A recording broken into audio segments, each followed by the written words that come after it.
అందరికీ నమస్కారం అండి. ఈరోజు మనం గన్నవరపు నరసింహమూర్తి గారు రచించిన వారసత్వం అనే ఓ చక్కటి కథను విందాం. ఇక కథలోకి వెళ్దాం. రాను మీ నాన్నగారి చాదస్తో మీకు కూడా వంట పడుతున్నట్లుంది అంది నీలాంబరి. ఆ మాటలకు నేను ఉలిక్కి పడ్డాను. నేను మా నాన్నగారిలా మారిపోతున్నానా?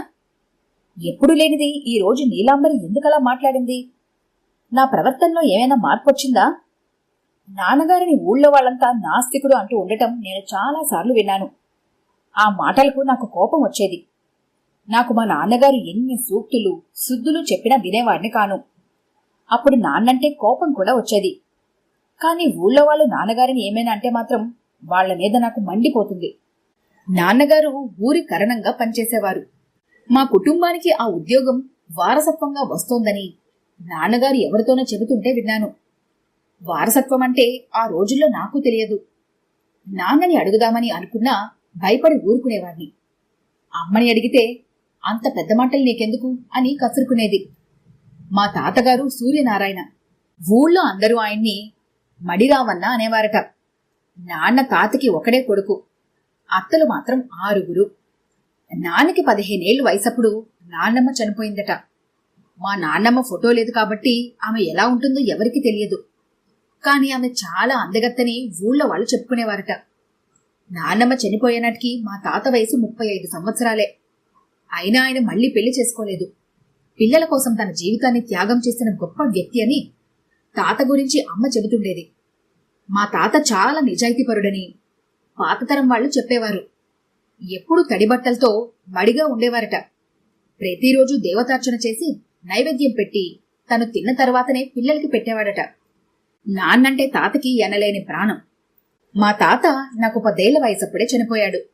నిజానికి ఆయన మనస్తత్వానికి గ్రామకరణీకం వృత్తి సరిపోదు. అంతటి నిజాయితీపరుడు. కాని అప్పటి ప్రజలు కూడా అమాయకులు కాబట్టి ఆయన ఉద్యోగ ప్రస్థానం సుఖంగా సాగింది. మా నాన్నమ్మ పోలికొచ్చిందేమో కాని నాన్న స్ఫురద్రూపి. 6 అడుగుల ఎత్తు, తెల్లగా ఆకర్షణీయంగా ఉండేవాడు. మా నాన్నని మా తాత వెంకటరమణ అని పిలవటం నాకింకా లీలమాత్రంగా గుర్తు. నా చిన్నప్పుడు మా గది గోడ మీద తాత హార్మోనియం పెట్టె వాయిస్తూ తీయించుకున్న బ్లాక్ అండ్ వైట్ ఫోటో ఉండేది. మా తాతకి ఒక ట్రంక్ పెట్టే, రికార్డులు రాసుకోవడానికి డెస్క్ పెట్టే ఉండేవి. ఆ ట్రంక్ పెట్టె నిండా హరికథలు రాసిన నోట్ పుస్తకాలు, సిరాతో రాసే పొడవైన కళాలు ఉండేవి. రకరకాల రంగుల్లో ఉండే ఆ కళాలకు చివరన పాళీలుండేవి. వాటిని ఇంకులో ముంచి రాసేవారట. నేను అప్పుడప్పుడు ఆ పుస్తకాలను తిరగేస్తూ ఉండేవాడిని. అందులో కాకినాడ, రాజమండ్రి హరికథలు చెప్పడానికి వెళ్ళినప్పటి జమా ఖర్చుల వివరాలన్నీ అనాబేడల్లో రాసి ఉండేవి. నాన్నకి 21 వచ్చేసరికి మా అమ్మతో వివాహం జరిగింది. అమ్మ పేరు సీతాలక్ష్మి. ఆమె తండ్రి స్టేషన్ మాస్టారు. మా తాతగారు నాన్న పెళ్లికి ముందే 5 అత్తలకు పెళ్లిళ్లు చేశారట. ఆఖరి అత్తకి మాత్రం నాన్న పెళ్లి తర్వాత వివాహం జరిపించారు. ఆడదక్షత లేని ఇల్లు అని, పిల్ల కష్టపడుతుందేమోనని మా తాతగారు మా అమ్మని నాన్నకిచ్చి పెళ్లి చేయడానికి చాలా రోజులు తటపటాయించాడట. ఏ వేళ అమ్మ మా ఇంట్లో అడుగుపెట్టిందో కాని అప్పట్నుంచి మా ఇంటికి మళ్లీ మంచి రోజులొచ్చాయని ఊరంతా చెప్పుకునేవారట. మాకు 15 ఎకరాల పొలం ఉండేది. మొదట్లో నాన్న కష్టపడి వ్యవసాయం చేసేవాడు. పేదవారికి సహాయం చేయడంలో ఎప్పుడూ ముందుండేవాడు. హరిజనులను డీ పట్టా భూములిచ్చి మా వీధి వాళ్ళందరితో శత్రుత్వం తెచ్చుకున్నాడు. మీ నాన్న బ్రాహ్మణుల్లో తప్ప పుట్టాడని మా చుట్టాలు తిడుతుంటే మా నాన్న మీద నాకు విపరీతంగా కోపం వచ్చేది. మాది 30 ఏళ్ల అగ్రహారం. తూర్పు వాహినిగా పారే వేగావతి ఒడ్డున ఉండేది. తెల్లవారితే చాలు బ్రాహ్మణ వీధంతా ఏట్లోనే ఉండేది. స్త్రీలకు ప్రత్యేకంగా ఒక రేవు ఉండేది. పండగలన్నీ ఎంతో సంబరంగా జరుపుకునేవాళ్ళం. నేను మా పక్క ఊరి హైస్కూల్లోనే 10 వరకు చదువుకున్నాను. వినాయక చవితికి మా వీధిలో నవరాత్రులు జరిపేవాళ్లు.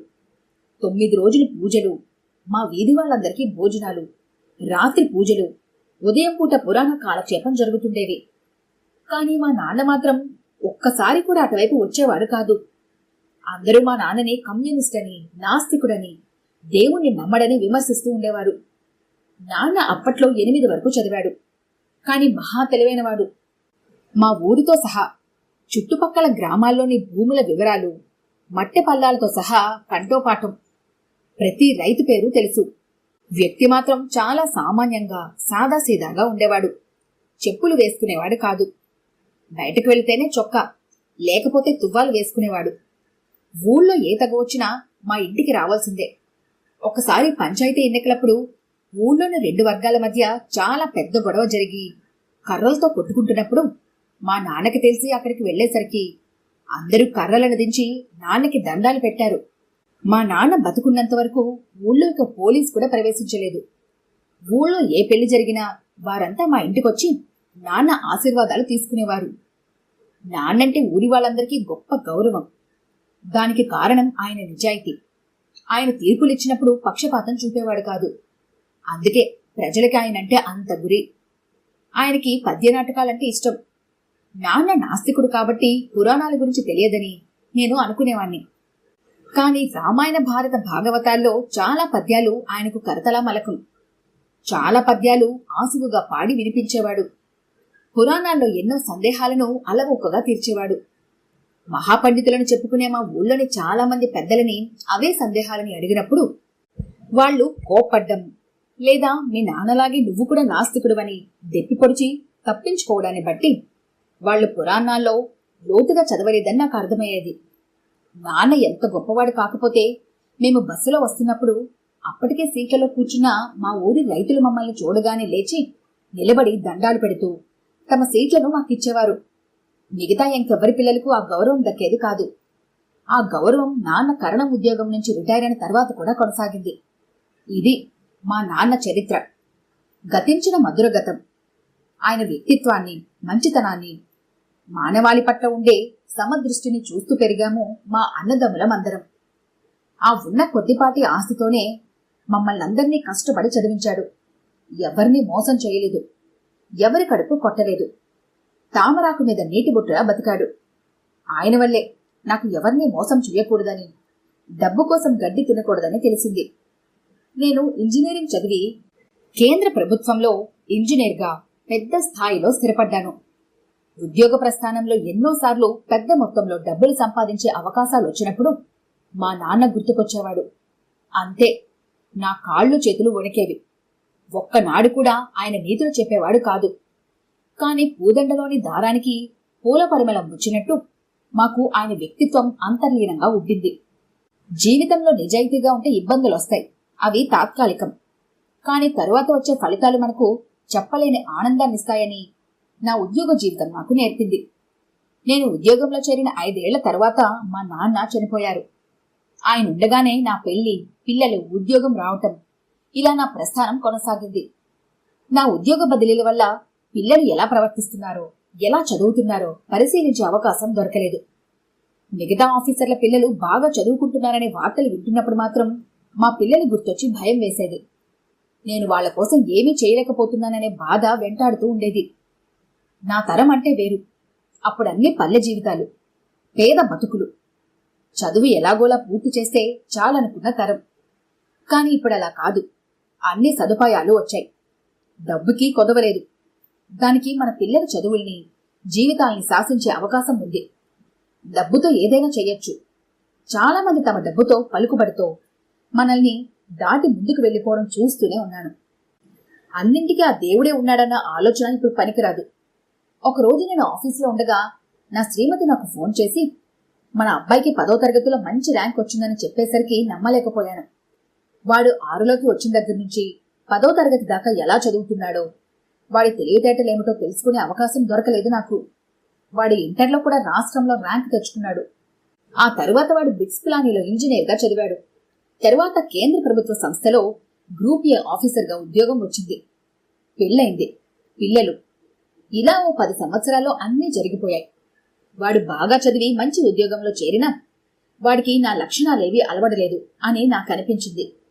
నేను ఎక్కువగా ఉద్యోగ విషయంలో తిరగడం వల్ల వాడి మీద నా ప్రభావం పెద్దగా పడలేదు. అదీకాక నేటి చదువుల విధానం, ఎంతసేపు పుస్తకాలతో యుద్ధం, ప్రైవేట్ క్లాసులు, ప్రతి ఆదివారాలు పరీక్షలు. ఇలాగే చదవడం వల్ల వాడికి నాలాగా పురాణాలు, చరిత్ర, ఆంథ్రపాలజీ, ఇంగ్లీషు సాహిత్యం లాంటి పుస్తకాలు చదివే అవకాశం దొరకలేదు. వాడి వయసు వచ్చేసరికి నేను మా నాన్నగారి బీరువాలో ఉండే పుస్తకాలన్నీ కంఠస్థ పెట్టేశాను. అవన్నీ మా తాత పుస్తకాలు.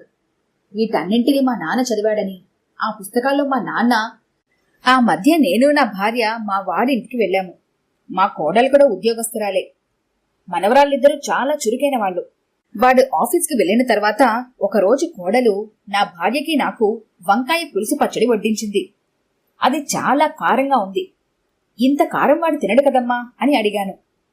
మీకు ఈ పచ్చడి ఇష్టమని, కారం చాలకపోతే అత్తయ్య గారిని కోప్పడేవారని చెబుతుంటారు మావయ్య. ఆయనకి పచ్చడి చాలా ఇష్టం. కారం తక్కువైతే పచ్చిమిరపకాయలు కలుపుకొని మరీ తింటారు. ఆదివారం వస్తే చాలు మా నాన్నగారి పచ్చడి చెయ్యి అంటారు. అలాగే మీకిష్టమైన కాకరకాయ వేపుడు, కొబ్బరి పచ్చడి, తోటకూర పులుసు, తీయ గుమ్మడికాయ వడియాలు, అప్పడాలు ఆయనకు కూడా చాలా ఇష్టం అని చెబుతుంటే కోడలికి ఏం చెప్పాలో అర్థం కాలేదు. భోజనాలైన తర్వాత వాడి డ్రాయింగ్ రూమ్ని పరిశీలించాను. ఎదురుగా ఉండే షెల్ఫ్ నిండా పుస్తకాలు. తలుపు తీసి చూడగానే నాకు మతిపోయింది. వాల్మీకి రామాయణం, పోతన భాగవతం, మహాభారతంలోని అన్ని పర్వాలు. ఆ పుస్తకాలను తిరిగేస్తే వాటి నిండా పెన్సిల్తో అండర్లైన్లు, వాటి అర్థాలు రాసి ఉన్నాయి. అంటే వాడు వాటిని ఎంతో లోతుగా అధ్యయనం చేస్తున్నట్లు తెలుస్తోంది. వాటికి తోడు ఇంగ్లీష్ సాహిత్యం, Charles Dickens, O Henry, Oscar Wilde, Ernest హెమింగ్వేల పుస్తకాలు, ఆధునిక తెలుగు సాహిత్యం, వేయి పడగలు, మహాప్రస్థానం, కన్యాశుల్కం, అమృతం కురిసిన రాత్రి, ఇలా ఎన్నో. ఈ పుస్తకాలన్నీ నేను చదివినవే. నేను తిన్నవి, నేను చదివినవి వీడికెలా తెలుసు అని ఆశ్చర్యపోయాను. 2 నెలల తర్వాత ఇంటికి తిరిగొచ్చేశాము. ఆ వేసవికి మా వాడు, కోడలు, మనవలు మా ఊరొచ్చారు. నేనే వాడిని సెలవు పెట్టుకుని రమ్మని చెప్పాను. అక్కడ బాగా ఎండలు కాస్తుండటంతో పళ్ళైతే చల్లగా ఉంటుందని వచ్చారు. వచ్చిన దగ్గర నుంచి మా వాడు ఇంట్లో ఉంటే సరి. రోజు ఉదయం సాయంత్రం పిల్లలతో ఏటికి స్నానానికి వెళ్లి గంటల తరబడి స్నానం చేయడం, ఆ తర్వాత పొలానికి వెళ్లటం, రైతులతో కలిసి పొలానికి నీరు పెట్టటం, ఇలా క్షణం తీరుబడి లేకుండా ఉండేవాడు. ఒకరోజు ఉదయాన్నే నేను పేపర్ చదువుతుండగా వాడు వచ్చి, నాన్నగారు, మన రైతు సన్యాసి చాలా రోజుల నుంచి మన పొలాల్ని సాగు చేస్తున్నాడు కదా, 30 ఏళ్ల నుంచి చేస్తున్నా వాడు ఒక్క రూపాయి కూడా వెనకేసుకోలేకపోయాడు. వాడి పిల్లలు చదువుకుంటున్నారు, పెళ్లిళ్లు కూడా చెయ్యాలి. చెరువుకి దూరంగా ఉన్న మట్టి పొలం 2 ఎకరాల వాడికి ఇచ్చేస్తే వాడి అవసరాలకు ఉపయోగపడుతుంది. ఆ పొలం వల్ల మనకేమీ పెద్ద ఉపయోగం లేదు కదా అన్నాడు. వాడి మాటలు నాకు ఆశ్చర్యం కలిగించాయి. ఇన్నాళ్ల నుంచి నాకు రాని ఆలోచనది. పరోపకారార్థం ఇదం శరీరం అని మా నాన్న తరచూ అందరితో చెబుతుండేవాడు. అవే ఆలోచనలు. పేదలకు మంచి చేయాలన్నది నాకు మా నాన్నను చూసే కలిగింది. మరిప్పుడు నా కొడుక్కి ఎలా వచ్చింది? ఈ పరిణామక్రమం ఎలా వచ్చింది? 2 రోజుల తర్వాత వాడి కోడలతో కలిసి విశాఖపట్నం వెళ్లాడు. ఆ మర్నాడు మా ఇంటి ముందర వ్యాన్ ఆగింది. దాని నిండా 100 టెక్స్ట్ బుక్స్, నోట్ బుక్స్, కంప్యూటర్లు, టీవీలు, యాంటినాలు, రకరకాల ఫర్నిచర్లు కనిపించాయి. నాన్నగారు, మొన్న మన స్కూల్కి వెళ్ళాను. అక్కడ పిల్లలకు కూర్చునేందుకు బల్లలు గాని, తాగడానికి సరైన నీరు గాని, బాత్రూంలు గాని లేవు. అందుకే ఇవన్నీ తెచ్చాను. ఈ రోజు నుంచి పనులు ప్రారంభిస్తారు. మన కుటుంబం తరపున 10 లక్షలిచ్చి అన్నీ కట్టిస్తున్నాను. అదీ కాకుండా మన ఊరికి గ్రంథాలయం లేదు. అది ఉంటే యువత చెడిపోదు. మన 2వ ఇల్లు ఖాళీగా పడి ఉంది కదా, దాని గ్రంథాలయంగా మార్చుదామనుకుంటున్నాను. అందుకే మొదటి ప్రయత్నంగా 2000 పుస్తకాలు కొన్నాను. మీకిష్టమే కదా అని వాడు నన్ను అడుగుతుంటే ఏం చెప్పాలో తెలియని స్థితిలో నేను. నా కళ్లలో చెమ్మగిల్లిన నీరు. చిన్నప్పుడు చదివిన పద్యం, జనులా పుత్రిని కనుగొని పొగిడినా పుత్రోత్సాహము కలుగును గుర్తొస్తోంది. మనింట్లో ఉన్న పుస్తకాలు కూడా చదువు పట్టి పాడైపోతున్నాయి. వాటిని కూడా గ్రంథాలయానికి ఇచ్చేయండి. 1000 మంది సాధించలేనిది ఒక్క పుస్తకం సాధిస్తుంది అని చెప్పి వెళ్లిపోయాడు. మరో వారం తర్వాత ఒకరోజు సబ్ కలెక్టర్, తహసీల్దార్ మా ఇంటికొచ్చారు. నాన్నగారు, ఇతను గిరిధర్, ఇంజనీరింగ్లో నా క్లాస్మేట్, ప్రస్తుతం మన సబ్ కలెక్టర్. చాలా రోజుల నుంచి మన ఊరికి మంచినీటి పథకం గురించి చెబుతా వచ్చాను. ఇప్పుడది మంజూరైంది. ఒక వాటర్ ట్యాంక్, ప్రతి ఇంటికి కుళాయి మంజూరయ్యాయి. 5-6 నెలల్లో పనులు పూర్తవుతాయి అని చెప్పాడు. ఇప్పుడు మా ఊరి వాళ్లంతా మా వాడి గురించి చెప్పుకుంటున్నారు. వాడు వెళ్లిపోయిన రోజున 100 మంది మా ఇంటికొచ్చి, బాబూ, అబ్బాయి గోరు ఊరికి ఎంత మంచి చేశారు అని చెప్పడం నాకు అమితానందాన్ని కలిగించింది. మా ఊరి సర్పంచ్ నాయుడైతే, తమరి కుటుంబానికి ఇది అలవాటే. తమరి నాన్నగారి నుంచి అబ్బాయి దాకా ఊరి కోసమే బతికింది మీ కుటుంబం. అబ్బాయి కన్ని తమరి బుద్ధులే అన్నాడు. ఆ మాటలు చాలు, నా కడుపు నిండిపోయింది. ఇన్నాళ్ళు మా అబ్బాయి గురించి నా ఆలోచనలు తప్పని రుజువయ్యాయి. వాడు ఈ తరానికి చెందినవాడైనా ఆలోచనలన్నీ మంచివే. మనిషి ఏ తరం వాడైనా కాలాలు మారినా మంచి చేయాలన్న దృక్పథం మారదు. కుటుంబ పెద్దల అడుగుజాడల్లోనే పిల్లలు నడుస్తారని, తల్లిదండ్రుల నడవడి వారికి వారసత్వంగా వస్తుందనడానికి మావాడే సజీవ సాక్ష్యం. తండ్రి నుంచి మన ద్వారా కొడుకు వైపు ఈ వారసత్వ ప్రస్థానం కొనసాగుతూనే ఉంటుంది. ఇది తరం తరం నిరంతరం. కాలచక్రం భ్రమణశీలి. అది నిత్యం చలిస్తూనే ఉంటుంది. ఈ కథ కనుక మీకు నచ్చినట్లయితే లైక్ చేయండి, షేర్ చేయండి. మరిన్ని ఇంట్రెస్టింగ్ కథల కోసం మా ఛానల్ని తప్పకుండా సబ్స్క్రైబ్ చేసుకోండి.